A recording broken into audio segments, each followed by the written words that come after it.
अब तक हमने देखा कृतिका जब सिंदूर लगाने लगती है तभी उसे कुछ दिन पहले हुई सभी बातें याद आती हैं। जब अचानक से गोवर्धन जी की तबीयत खराब हो जाने की वजह से उन्हें हॉस्पिटल लेकर जाना पड़ा, जहां डॉक्टर ने उन्हें बताया कि गोवर्धन जी का अगले 1 हफ्ते में ऑपरेशन करना पड़ेगा, वरना उनका बच पाना मुश्किल है। ये सुनकर सब लोग परेशान हो जाते हैं क्योंकि ऑपरेशन के लिए 20 लाख रुपए की ज़रूरत थी, लेकिन अभी उनके पास इतने पैसे नहीं थे।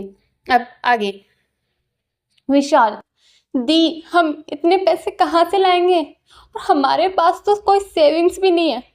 सब कुछ पापा ने हम दोनों की स्टडी के ऊपर खर्च कर दिया, अब क्या करेंगे दी हम। अदिति, तू फिक्र मत कर, मैं हूं ना, मैं सब कुछ ठीक कर दूंगी, कुछ नहीं होगा पापा को। तू एक काम कर, अभी के लिए मम्मी को लेकर घर जा, रात काफ़ी हो गई है, मैं हूँ यहाँ पापा के पास। विशाल, प्रदीप, अदिति, विशाल मैं बोल रही हूँ ना, घर जा और फिक्र मत कर, घर जाकर कुछ खा लेना, मैं भी यहाँ कुछ खा लूँगी। विशाल, ओके दी। विशाल शालिनी जी को लेकर घर चला जाता है। तभी वहाँ पर अदिति की दोस्त निशा आ जाती है। निशा अदिति के गले लगते हुए, तू ठीक है? अदिति, मैं नहीं, पापा बीमार है, तो तुम्हें ऐसा पूछना चाहिए कि पापा ठीक है। निशा, पर मुझे तो ये जानना है कि तू ठीक है या नहीं, क्या मैं जानती नहीं हूँ? अभी तूने खुद को बहुत संभाला होगा। अदिति, मैं ठीक हूँ, पर तुम्हें कैसे पता कि मैं कहाँ हूँ? निशा, मुझे विशाल ने कॉल करके सब बताया, उस वक्त मैं पास में ही थी तो फौरन आ गई। अदिति, ओह। निशा, क्या हुआ, उदास क्यों है? पैसों की फिक्र हो रही है? हम मिलकर कर लेंगे कुछ ना कुछ, तो फिक्र क्यों कर रही है? अदिति, निशा 20 लाख कोई छोटी मोटी रकम नहीं है, कैसे होगा? निशा, कुछ ना कुछ तो हो ही जाएगा, तो फिक्र मत कर। अदिति, थैंक यू यहाँ आने के लिए और मुझे हौसला देने के लिए। निशा, मैं हमेशा तेरे साथ रहूँगी, तो फिक्र मत कर।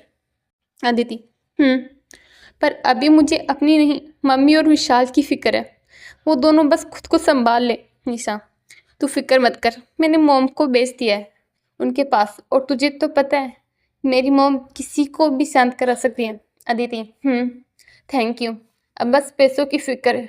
निशा, I am sorry Aditi. Aditi, ओए तू पागल है, सॉरी क्यों बोल रही है? निशा, आज जब तुझे पैसों की सबसे ज़्यादा ज़रूरत है तो मैं तुम्हारी कोई हेल्प नहीं कर पा रही, पर तू जानती है ना। अदिति, बात बीच में काटते हुए, तू सच में पागल है क्या? मुझे पता है अगर तुम्हारे पास पैसे होते तो मेरे कहने से पहले ही दे देती, लेकिन अंकल के जाने के बाद तुम्हारी मम्मा टीचिंग करके घर चला रही और तुझे पढ़ा रही है, ऐसे में सेविंग्स कहाँ बचती हैं मुझे पता है, इसलिए रिलैक्स, फिक्र मत कर, मैं कुछ ना कुछ कर लूँगी।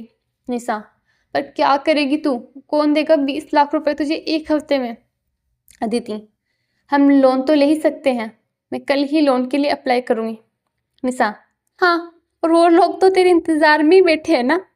अदिति, इन सब में 2-3 महीने लग जाएंगे, वो लोग जब तक तेरी आधी जान न निकाल ले इधर उधर भगाकर, तब तक रुकने वाले नहीं हैं। अदिति, तो क्या करे, कहाँ से लाऊं मैं इतने पैसे? मैं खुद को बेच दूँ तब भी इतने पैसे नहीं आएंगे। निशा, फालतू की बात मत कर अदिति। अदिति, तो क्या करूँ? निशा, हम बैंक से लोन नहीं ले सकते, लेकिन किसी साहूकार से तो ले सकते हैं। मैं मानती हूँ उनका लोन चुकाना मुश्किल होगा, लेकिन हम दोनों मिलकर कर लेंगे। अदिति, क्या तुम किसी को जानती हो?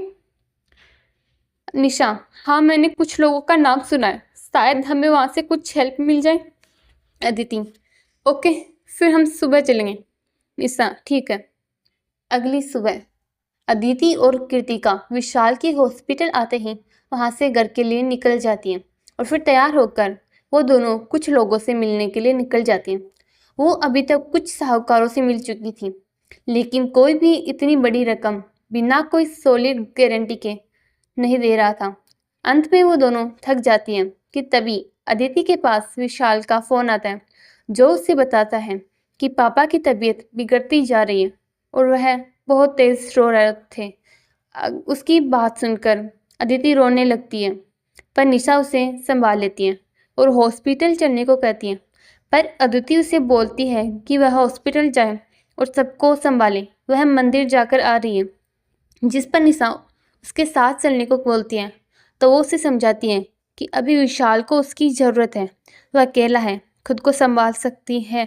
जिस पर अदिति मान जाती है और हॉस्पिटल चली जाती है और अदिति मंदिर चली जाती है। मंदिर में अदिति, बप्पा किस गलती की सजा दे रहे हो यार, क्यों कर रहे हो आप ऐसा? आप जानते हो ना मैं अपनी फैमिली के बिना एक पल भी नहीं रह सकती, फिर क्यों आप ऐसा क्यों कर रहे हो? प्लीज़ पापा मत करिए ऐसा, प्लीज़ बचा लीजिए मेरे पापा को, मैं नहीं रह सकती उनके बिना, प्लीज़ पापा प्लीज़ बचा लीजिए ना। अदिति इस तरह से रो रही थी कि तभी एक लड़का उसके पास आता है और उससे पूछता है, लड़का क्या तुम्हें पैसे चाहिए?